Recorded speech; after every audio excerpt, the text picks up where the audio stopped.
नमस्कार दोस्तों, स्वागत है आप सभी का आपके अपने चैनल अमन प्रयास जीके जिसमें। जैसा कि फ्रेंड्स, आज है आपका 8 अक्टूबर को दोस्तों आपका डीडीए एसओ का एग्जाम था, जो कि फर्स्ट शिफ्ट का एग्जाम है, जो कि समाप्त हो गया है।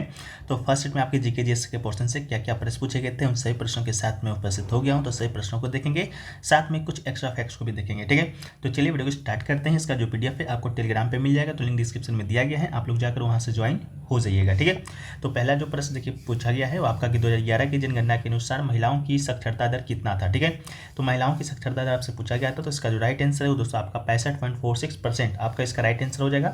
अगर आपसे पूछ दिया जाता है कि भारत में साक्षरता दर कितना है ओवरऑल महिलाओं प्लस पुरुष, तो इसका राइट आंसर दोस्तों आपका 74% होता है। ठीक है, एक्चुअल में जो आपका डेटा है 74.04% है, लेकिन 74% भी आपके ऑप्शन में होगा तो आपका राइट आंसर होगा।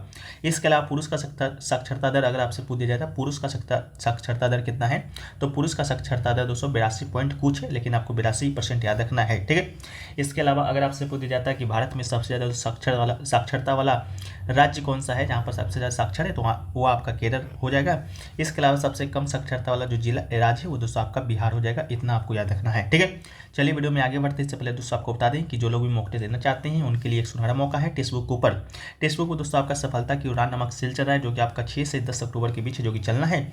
इस सेल में दोस्तों आपका टेक्स्ट बुक का जो ईयरली पास है वो दोस्तों आपको मात्र 314 रुपये में, और टेक्स्ट बुक का जो ईयरली पास प्रो है वो दोस्तों आपको मात्र 449 रुपये में दोस्तों आपको मिल जाएगा। ठीक है, अब आप बोलिएगा कि पास में और पास प्रो में क्या अंतर है, तो पास प्रो अगर आप परचेज करते हैं तो एक मॉक को आप अनलिमिटेड बार अटेम्प्ट जो कि दे सकते हैं, यही पास में सिर्फ आपका एक ही बार अटेम्प्ट है जो कि दे सकते हैं। साथ में PYQ आपको पास प्रो में एक्सेस देखने को मिलेगा, उसका डाउनलोड भी कर सकते हैं, उसको मॉक को तौर पर दे भी सकते हैं। ठीक है, डिस्क्रिप्शन में लिंक दिया गया है, हमारा कूपन कोड APG जरूर यूज कीजिएगा। ठीक है, आपको 10% का एक्स्ट्रा ऑफ मिलेगा। टेक्स्ट बुक ऊपर जैसा कि 700 प्लस एग्जामों का 70,000 प्लस मॉक टेस्ट, साथ में अगर आप पास प्रो लेते हैं तो 17,000 प्लस PYQ भी देखने को आपको मिलेंगे विभिन्न एग्जामों का, चाहे SSC हो, बैंक हो या रेलवे हो, चाहे आपका इसे कोई भी आपका अदर स्टेट का एग्जाम ही क्यों ना हो। ठीक है, चलिए नेक्स्ट जो प्रश्न आपसे पूछा गया था जनगणना से ही पूछा गया था कि 2011 के जनगणना के अनुसार सबसे ज़्यादा लिंगानुपात किस राज्य का है, तो सबसे ज़्यादा लिंगानुपात की बात करेंगे तो दोस्तों आपका केरल राज्य का लिंगानुपात है, जो कि सबसे ज़्यादा है। ठीक है,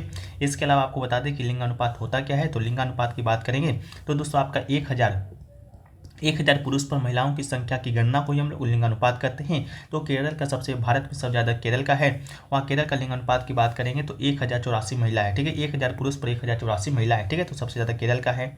अगर आपसे पूछ दिया जाए सबसे कम कहाँ का है, तो सबसे कम फ्रेंड्स आपका हरियाणा का है।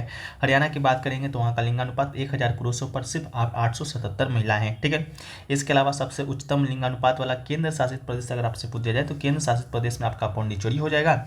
इसके अलावा सबसे कम महिला लिंगानुपात की बात करेंगे तो दोस्तों आपका दमन और दीव हो जाएगा, इस बात को याद रखिएगा। ठीक है, चलिए नेक्स्ट प्रश्न की ओर बढ़ते हैं। तो नेक्स्ट जो प्रश्न पूछा गया आपका कि निम्नलिखित में से कौन सी पुस्तक है जो कि मिल्खा सिंह की आत्मकथा है। ठीक है, तो मिल्खा सिंह की आत्मकथा का पुस्तक का नाम पूछा गया था, तो ये हमने आपको कई बार बताया है कि the race of my life दोस्तों आपका मिल्खा सिंह की आत्मकथा है। वहीं पर अगर आपसे पूछ दिया जाता द रेस की जगह सिर्फ टेस्ट कर दिया जाता तो ये दोस्तों आपका युवराज सिंह का आत्मकथा का नाम हो जाता। ठीक है, the test of my life आपका युवराज सिंह की आत्मकथा का नाम है, और आपका the race of my life दोस्तों आपका मिल्खा सिंह की आत्मकथा का नाम है। ठीक है, मिल्खा सिंह की बात करेंगे तो दोस्तों आपका ये भारतीय एथलीट है जो कि रह चुके हैं। वो राष्ट्रमंडल खेलों में व्यक्तिगत रूप से एथलेटिक्स स्वर्ण पदक जीतने वाले पहले भारतीय एथलीट है, और उन्हें खेल में उनकी उपलब्धियों के सम्मान में पद्मश्री से भी सम्मानित है, जो कि आपका किया जा चुका है। ठीक है, नेक्स्ट क्वेश्चन पूछा गया कि मोहम्मद बिन कासिम है जो कि आपका भारत कब आया था, तो मोहम्मद बिन कासिम की बात करेंगे तो भारत दोस्तों आपका 712 ईस्वी में आया था। तो इसका राइट आंसर आपका क्या हो जाएगा, 712 ईस्वी हो जाएगा। 712 ईस्वी में उसने सिंध में आक्रमण कर भारी तबाही मचाई थी और लाशों का ढेर लगा दिया था। इस युद्ध में अरबों ने सिंध पर जीत हासिल की, और इस तरह से पहली बार भारत में इस्लाम धर्म का आगमन हुआ, और फारसी ग्रंथ चचनामा में अरबों की सिंध पर जीत की जानकारी है जो कि आपका मिलता है। नेक्स्ट क्वेश्चन पूछा गया कि मानव विकास सूचकांक जो कि आपका कौन जारी करता है, यानी कि मानव विकास रिपोर्ट या सूचकांक कौन जारी करता है, तो इसका राइट आंसर दोस्तों आपका UNDP हो जाएगा, यानी कि संयुक्त राष्ट्र विकास कार्यक्रम। ठीक है, HDI रिपोर्ट की बात करेंगे ह्यूमन डेवलपमेंट इंडेक्स की, तो ये रिपोर्ट पहली बार आपका 1990 में जारी किया गया था। इसके बाद अभी इससे पहले दोस्तों आपका जो अंतिम रिपोर्ट प्रकाशित किया गया है 2022 में किया गया है, 2021 का, जिसमें भारत का स्थान की बात करेंगे तो 132वां स्थान है जो कि आपकी भारत का है, इस बात को भी याद रखिएगा। नेक्स्ट क्वेश्चन पूछा गया कि देश के पहले शिक्षा मंत्री कौन थे। देश के पहले शिक्षा मंत्री की बात करेंगे ये दोस्तों आपका मौलाना अब्दुल कलाम आज़ाद इसका राइट आंसर हो जाएंगे। ठीक है, मौलाना अब्दुल कलाम आज़ाद की बात करेंगे तो यह एक भारतीय विद्वान और भारतीय स्वतंत्रता आंदोलन के दौरान भारतीय राष्ट्रीय कांग्रेस के वरिष्ठ मुस्लिम नेता थे, और भारत के स्वतंत्रता के बाद वो भारत सरकार में पहले शिक्षा मंत्री बने थे। नेक्स्ट क्वेश्चन की बात करेंगे तो पूछा गया था कि भारत का जो पहला विश्वविद्यालय है वो दोस्तों आपका कौन सा था। ठीक है, तो भारत के पहला विश्वविद्यालय की बात करेंगे तो दोस्तों आपका नालंदा विश्वविद्यालय हो जाएगा इसका राइट आंसर। इसकी स्थापना किसने किया था? श्रीगुप्त के द्वारा किया गया था। नालंदा विश्वविद्यालय दोस्तों आपका पड़ता कहाँ पर है? तो ये दोस्तों आपका बिहार राज्य में पड़ता है, नालंदा जिले में। ठीक है, नालंदा यूनिवर्सिटी की बात करेंगे तो मध्यकालीन भारत में मध्यकाल में दोस्तों आपका जो बख्तियार खिलजी था ये नालंदा विश्वविद्यालय को पूरी तरह से आपका क्या किया जाए, इसका विध्वंस कर दिया था, जला फैला दिया था। ठीक है, इसके अलावा आपका ऑप्शन में दोस्तों आपका क्या कौन कौन सा विश्वविद्यालय दिया गया था? तक्षशिला विश्वविद्यालय दिया गया था, इसके अलावा आपका बनारस हिंदू विश्वविद्यालय दिया गया था। इस प्रकार करके और भी विश्वविद्यालयों के नाम है जो कि दिए गए थे। ठीक है, नेक्स्ट क्वेश्चन देखिए पूछा गया था कि निम्नलिखित में से किसका जन्म है जो कि पश्चिम बंगाल में हुआ है? 4 ऑप्शन आपके पास दिए गए थे, जिसमें एक ऑप्शन आपका इंदिरा गांधी जी का था, दूसरा आपका सुभाष चंद्र बोस जी का था, तीसरा आपका जवाहरलाल नेहरू जी का था, चौथा जो आपके ऑप्शन था मे भी आपका वही राइट आंसर था, लेकिन चौथा ऑप्शन जो कि मिल नहीं पाया है। ठीक है, बात करते हैं सुभाष चंद्र बोस जी का। तो सुभाष चंद्र बोस जी का जो जन्म है आपका 23 जनवरी 1897 को कटक उड़ीसा में हुआ था। ठीक है, तो पश्चिम बंगाल में तो इनका जन्म हुआ नहीं। नेक्स्ट आपका है इंदिरा गांधी। तो इंदिरा गांधी का जो जन्म है आपका 19 नवंबर 1917 को हुआ था। कहाँ पर हुआ था? तो इलाहाबाद उत्तर प्रदेश में हुआ था। वहीं पर एक ऑप्शन आपका जवाहरलाल नेहरू जी का था। तो जवाहरलाल नेहरू जी का जो जन्म है आपका 14 नवंबर 1889 को कहाँ पर हुआ था? इलाहाबाद प्रयागराज में हुआ था। इलाहाबाद का नाम अब बदलकर प्रयागराज है जो कि कर दिया गया है। तो इसका राइट आंसर दोस्तों आपका उत्तर प्रदेश हो जाएगा। ठीक है, तो जो चौथा ऑप्शन था वही दोस्तों आपका राइट आंसर था जो कि मिल ही नहीं पाया है। ठीक है,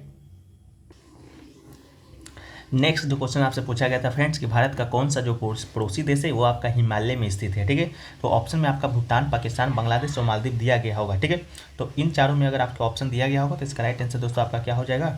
भूटान हो जाएगा। ठीक है, भारत की हिमालय पर्वत की बात करेंगे तो हिमालय पर्वत 7 देशों की सीमाओं में फैला हुआ है। ठीक है, ये आपका पाकिस्तान, अफगानिस्तान, भारत, नेपाल, भूटान, चीन और म्यांमार है। ठीक है, लेकिन आपका ऑप्शन के अनुसार भूटान इसका राइट आंसर होना चाहिए। ठीक है, नेक्स्ट क्वेश्चन पूछा गया कि पहली बार गणतंत्र दिवस आपका किस दिन मनाया गया था? ठीक है, तो पहली बार गणतंत्र दिवस की बात करेंगे तो दोस्तों आपका 26 जनवरी 1950 ईस्वी को मनाया गया था। तो इसका राइट आंसर आपका क्या हो जाएगा? 26 जनवरी 1950 हो जाएगा। अभी हाल ही में जो 2023 में जो आपका गणतंत्र दिवस मनाया गया है वो आपका 74वां गणतंत्र दिवस था। ठीक है, आप 2023 में जो गणतंत्र दिवस मनाया गया था उसके जो मुख्य अतिथि थे वो दोस्तों आपका अब्देल फतह अल सीसी थे। ठीक है, इसको भी याद रखिएगा, जो आपके मिस्र के राष्ट्रपति थे। ठीक है, इसी दिन सन 1950 को भारत सरकार अधिनियम 1935 को हटाकर भारत का संविधान लागू किया गया था। कब? 26 जनवरी 1950 को। ठीक है, इसे लागू करने के लिए 26 जनवरी की ही तिथि को इसलिए चुना गया था क्योंकि 1930 में इसी दिन भारतीय राष्ट्रीय कांग्रेस ने भारत को पूर्ण स्वराज घोषित किया था। ठीक है, नेक्स्ट उसने पूछा गया था कि भारत के पहले गैर कांग्रेसी प्रधानमंत्री कौन थे? ठीक है, तो भारत के जो पहले गैर कांग्रेसी प्रधानमंत्री थे वो दोस्तों आपका मोरारजी देसाई थे। ठीक है, मोरारजी देसाई इसका राइट आंसर हो जाएंगे, जो आपका 1977 से 1989 तक आपका जनता पार्टी की ओर से आपका भारत के पहले गैर कांग्रेसी प्रधानमंत्री बने थे, जो कि आपके भारत के केमे क्रम के प्रधानमंत्री थे, तो आपके चौथे प्रधानमंत्री थे। ठीक है, इसके अलावा मोरारजी देसाई की बात करेंगे तो ये आपके इस्तीफा देने वाले भी पहले प्रधानमंत्री हैं, इस बात को भी याद रखिएगा। नेक्स्ट क्वेश्चन पूछा गया कि गुलाम वंश का जो स्थापना है आपका किसने किया था? तो गुलाम वंश की स्थापना की बात करेंगे तो इसका स्थापना आपका कुतुबुद्दीन ऐबक के द्वारा किया गया था। तो इसका राइट आंसर है दोस्तों आपका क्या हो जाएगा? कुतुबुद्दीन ऐबक हो जाएगा। ठीक है, वो गोरी की मृत्यु के बाद मूल रूप से एक तुर्क गुलाम था, वो हिंदुस्तान का मालिक बन गया था और 1206 ईस्वी में गुलाम वंश की स्थापना है जो कि इन्होंने किया था। ठीक है, 1206 से 1210 ईस्वी तक आपका कुतुबुद्दीन ऐबक ही गुलाम वंश पर शासन किया था, लेकिन 1210 में उसकी मृत्यु हो जाती है चौगान या हॉर्स पोलो खेलते समय, यानी कि घोड़े से गिरकर इसका मृत्यु हो जाता है। ठीक है, कुतुबुद्दीन ऐबक की बात करेंगे तो उन्हें लाख बख्श यानी लाखों का दाता की उपाधि भी दिया गया है, इस बात को भी याद रखिएगा। नेक्स्ट क्वेश्चन पूछा गया था कि चंद्रयान 3 है जो कि आपका कहाँ से लॉन्च किया गया है? ठीक है, तो चंद्रयान 3 की बात करेंगे फ्रेंड्स, ये दोस्तों आपका 14 जुलाई 2023 को लॉन्च किया गया था। ठीक है, 14 जुलाई 2023 को लॉन्च किया गया था आंध्र प्रदेश के श्रीहरिकोटा स्थित सतीश धवन अंतरिक्ष केंद्र से। ठीक है, दोपहर 2:35 पर लॉन्च किया गया था, इस बात को याद रखिएगा। यह जो यान है चंद्रमा के दक्षिणी ध्रुव के पास सतह 23 अगस्त 2023 को भारतीय समय अनुसार शाम को 6:04 बजे के आसपास सफलतापूर्वक आपका उतर चुका है। इसी के साथ भारत चंद्रमा के दक्षिण ध्रुव पर सफलतापूर्वक अंतरिक्ष यान उतारने वाला पहला और चंद्रमा पर उतरने वाला चौथा देश है जो कि बन गया है, इस बात को भी याद रखिएगा। नेक्स्ट आपका पूछा गया था 2023 का जो हॉकी विश्व कप है वो आपका किस देश ने जीता है? तो 2023 का जो हॉकी विश्व कप है वो दोस्तों आपका जर्मनी ने जीता है, तो राइट आंसर जर्मनी हो जाएगा। उप विजेता की बात करेंगे तो उप विजेता दोस्तों आपका बेल्जियम है, इसका जो आयोजन है आपका भारत के उड़ीसा में ही हुआ था। नेक्स्ट आपका है कि बेंगलुरु में हुई सैफ चैंपियनशिप किस देश ने जीता है? तो बेंगलुरु में जो आपका सैफ चैंपियनशिप हुआ था वो दोस्तों आपका भारत ने ही जीता है। उप विजेता की बात करेंगे तो उप विजेता दोस्तों आपका कुवैत है। ठीक है, इसके अलावा दक्षिण एशियाई देशों के लिए फुटबॉल चैंपियनशिप का पहला संस्करण यानी कि सैफ का गठन की बात करेंगे तो 4 साल पहले 1993 में आयोजित किया किया गया था। ठीक है, यह आपका 14वां संस्करण था। 14वां जो संस्करण खेला गया है उसमें से भारत ने अब तक 9 बार पुरुष सैफ चैंपियनशिप जो कि खिताब अपने नाम किया है। ठीक है, सैफ के संस्थापक सदस्य की बात करेंगे तो भारत, पाकिस्तान, श्रीलंका, बांग्लादेश, नेपाल और मालदीव आपका 1997 में सैफ के 6 संस्थापक सदस्य थे। भूटान 2000 में सैफ में शामिल हुआ था, जिसमें सदस्य देशों की संख्या बढ़कर 7 हो गया था। ठीक है, लेकिन अफगानिस्तान भी 2005 में शामिल हुआ था, लेकिन 2015 में यह आपका मध्य एशियाई फुटबॉल एसोसिएशन में चला गया था। ठीक है, नेक्स्ट आपका है कि महिला सम्मान बचत प्रमाण पत्र में आपका महिलाओं को कितना प्रतिशत है जो कि ब्याज है जो कि मिलेगा। ठीक है, तो इसका राइट आंसर दोस्तों आपका 7.5% ब्याज है जो है आपको मिलने वाली है। इसके अलावा इसके लिए अधिकतम जो जमा राशि है आपका 2 लाख रुपये तय किया गया है। ठीक है, इसका जो घोषणा है आपका किसने किया है, तो वित्त मंत्री निर्मला सीतारमन जी ने किया था। ठीक है, इसको भी याद रखिएगा। नेक्स्ट आपका है कि भारत सरकार अधिनियम जो कि आपका किस वर्ष आया था, ये दोस्तों आपका 1935 में आया था, तो इसका राइट आंसर क्या हो जाएगा आपका 1935 हो जाएगा। ठीक है, भारत सरकार अधिनियम 1935 ब्रिटिश भारत का अंतिम संविधान था, जिसमें से बर्मा को विभाजित किया गया था। ये वर्ष 1947 तक चला था, जब ब्रिटिश क्षेत्र को पाकिस्तान और भारत में विभाजित किया गया था। जब इसे पारित किया गया था तब आपका लॉर्ड विलिंगटन भारत के जनरल या वायसराय थे। ठीक है, इसको भी याद रखिएगा। तो अभी तक फ्रेंड्स इतना ही प्रश्न जो कि अभी तक मिल पाया है, और भी प्रश्न मिलेंगे उसको हम लोग PDF में शामिल कर देंगे।